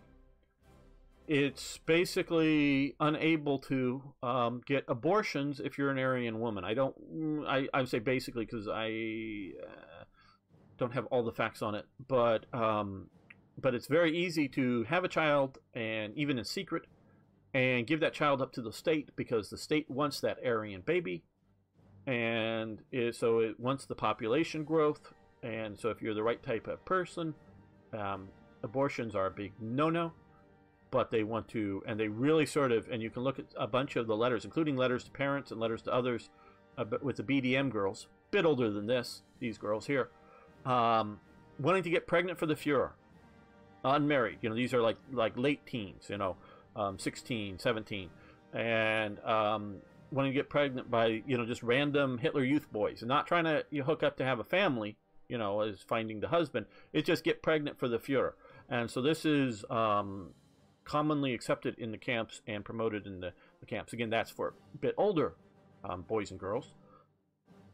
But this is their redeveloping of German society. So they're against those abortions, but if they think you are a defective person, they encourage abortions. If you are, of course, an unwanted type, Jews, obviously they're mass murdering, but some of the other unwanted others, they're happy for abortion. So if you're the right type of person, again, I've used this before, the Nazi regime really wants to be humane to you.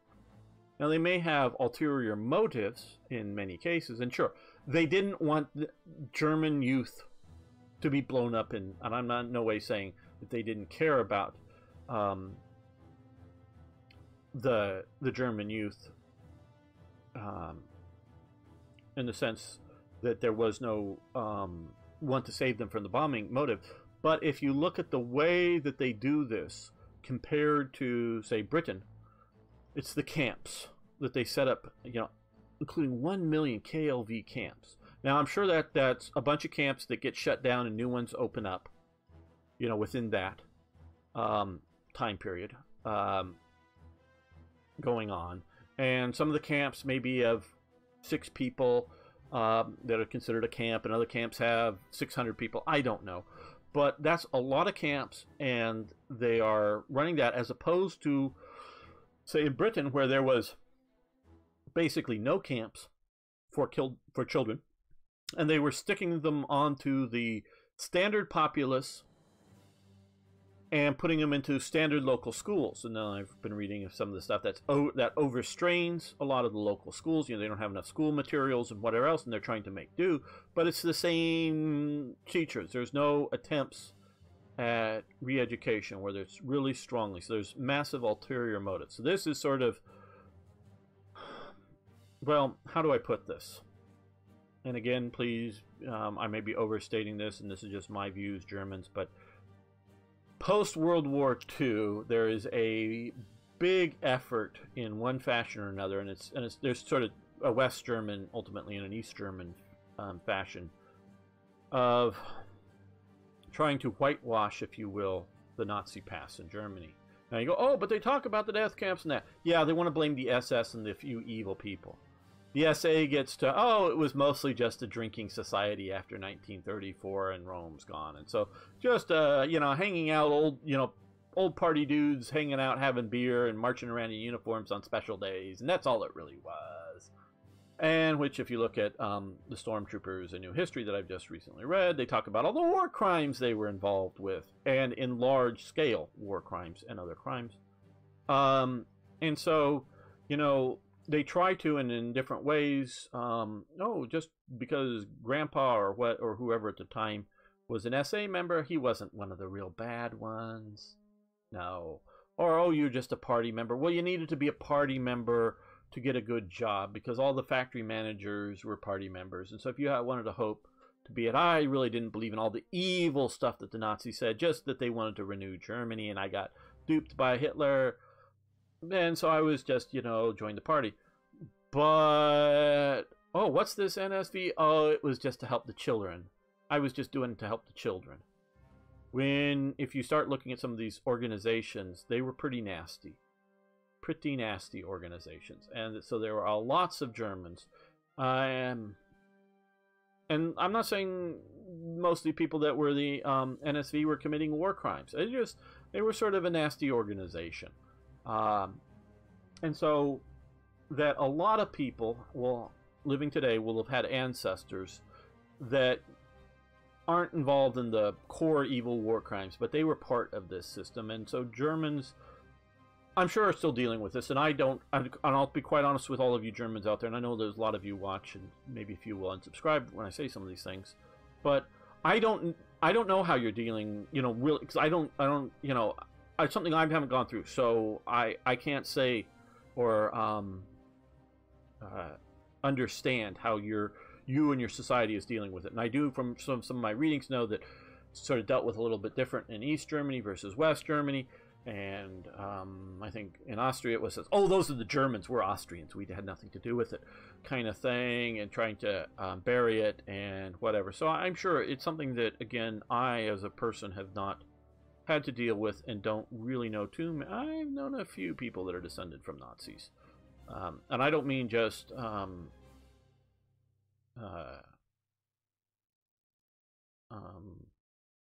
soldiers that fought. No, I mean Nazis. I've known a few. And I won't go into some of that. But no, I'm talking, that they're grandchildren of and whatever, so here in America. But I've known a few. But and they're living obviously in a very different society. And quite honestly, one of them, I didn't realize it until much, much later in life that they had a parent that, or I know, a grandparent or something that, I still don't know exactly what it was involved with, but stuff that probably would have been considered a war crime. And basically it's just to hide it. And I only found out much, much later. So, how they're dealing with it. And so I'm not trying to blame Germans now how they're dealing with it, but that there is a lot of this stuff going on that isn't just the SS or some such thing. But so that's this whole program. So yes, level of descent gained is 2. Okay, create. Yes, like I say, I'm getting tired of these, partially because they're heavy officer without getting support units happening. But these I want. We're removing some. No need.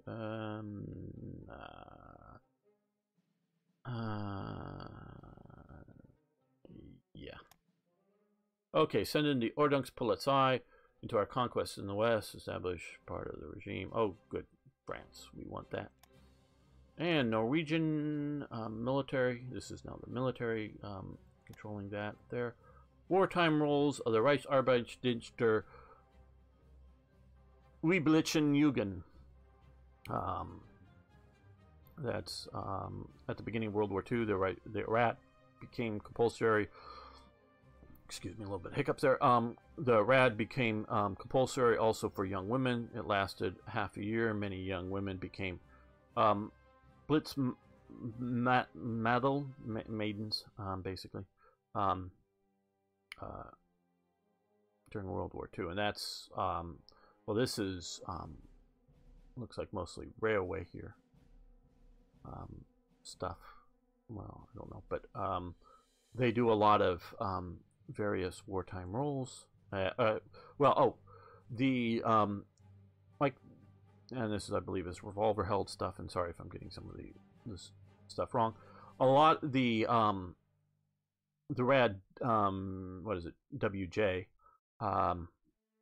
unit is is a women's based organization, and a lot of the stuff is that they're doing is just taking over or expanding.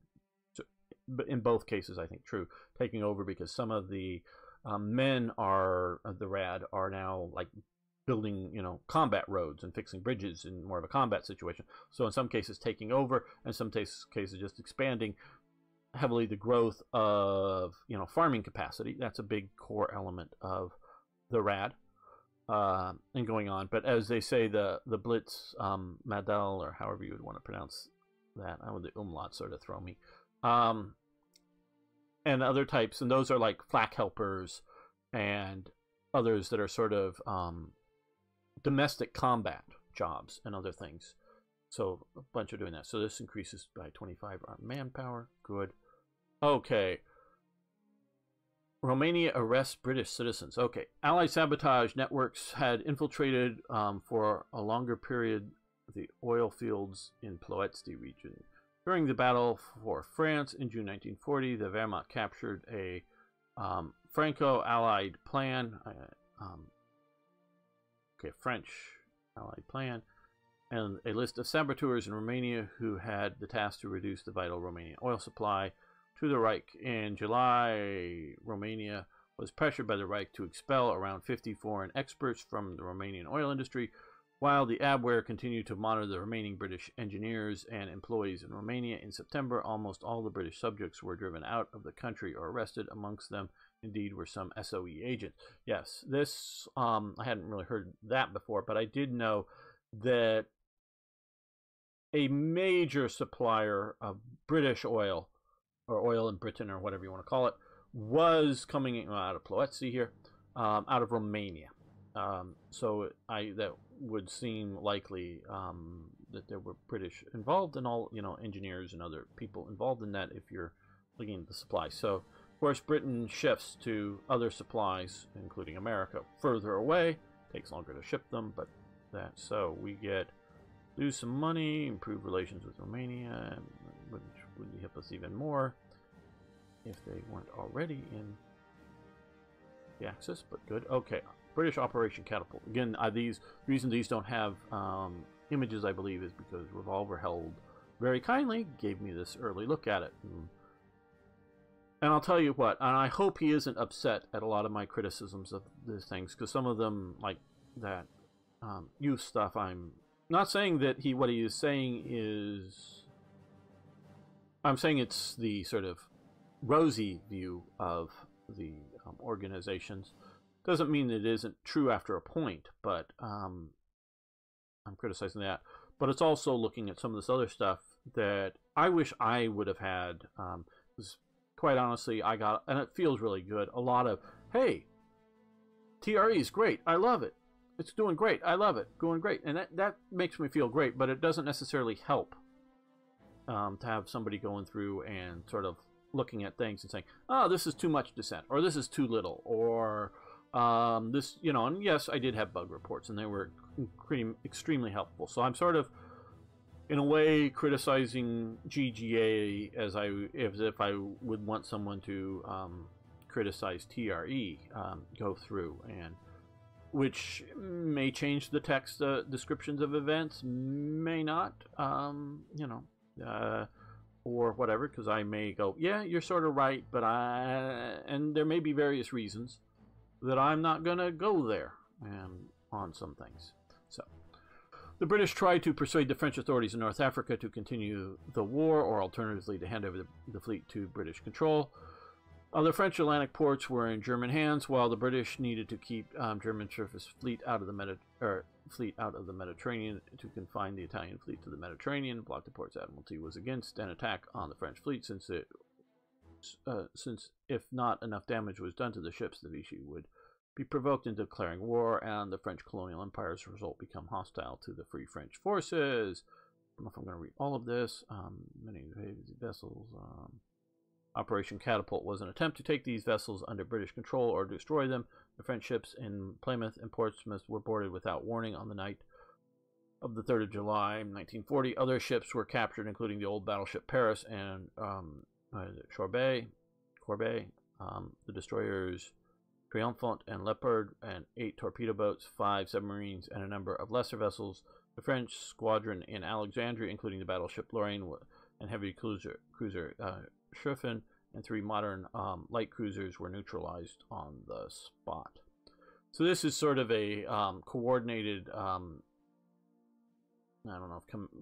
coordinated commando, or a coordinated raid on all the British, or all the French ships in British ports to secure them. And some of them, there's bloodshed going on. Some of them, it's rather, in some cases, it's rather, well, the French really are upset by it, but I think they sort of ultimately understand that they had to sort of clear out, because the Free French forces are at this time doing a lot of security reviews of personnel to try to figure out who they can trust and who they can't for various reasons. So, lose supplies, okay. Return manpower to the pool, okay, hold Barbarossa, okay, so our, from all of those air bases in Poland. De Gaulle appeals on the BBC. Okay, on the 18th of June, de Gaulle spoke on the BBC and asked French soldiers, sailors, and airmen to join the fight against the Nazis. In France, de Gaulle's appeal of June 18th was not widely heard, but subsequent disclosure by de Gaulle could be heard nationwide. Some of the British cabinet had attempted to block the speech, but were overruled by Winston Churchill, despite de Gaulle's call to continue the struggle. Few French forces, at least initially, pledged their support. Of the tens of thousands of French soldiers evacuated from Dunkirk in June 40, only 3,000 chose to continue the fight by joining de Gaulle's forces, Free French Forces, Army in London. Three-quarters of the French servicemen in Britain requested to be repatriated. However, following repeated broadcasts, by the end of July 1940, 7,000 people had volunteered for the Free French Forces. The Free French Navy manned some 50 ships, with about 3,700 operating as auxiliary forces in the Royal Navy. Yeah, this is a lot of the French forces that were evacuated from Dunkirk were immediately sent back to France while France was still fighting. But there were more forces that still hadn't made it back to France when France surrendered. And the great majority of these soldiers wanted to go back home. They didn't want to stay in France because they thought the war was over and they'd go home to being peacefully back in France. Basically, they didn't realize they were all going to go from Britain to Nazi or German, whatever you want to call them, prisoner of war camps, which is basically what happened. I think many more would have decided to stay in Britain than because they thought they would be going back to their families or at least hanging out in Vichy-controlled France. No, they were interred as prisoners of war, and the part of it was is Germany just wasn't going to.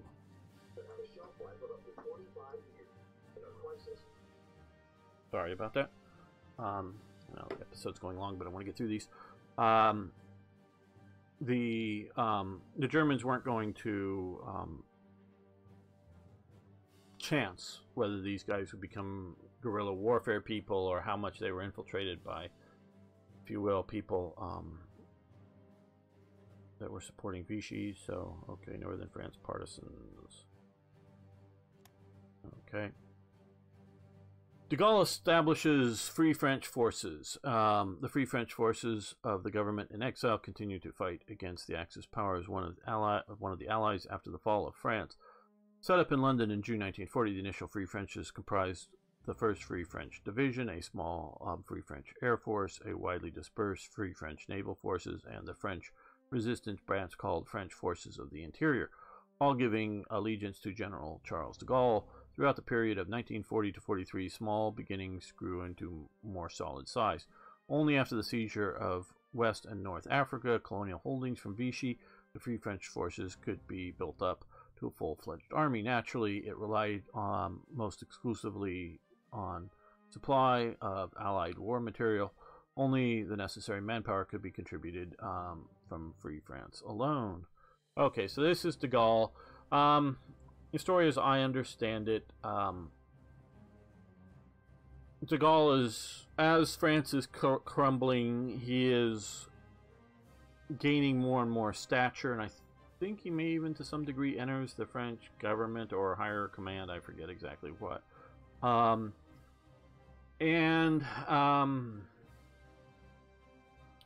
The French government orders no Frenchmen to leave France. This is, I think, just before or just after or right around the time that they capitulate with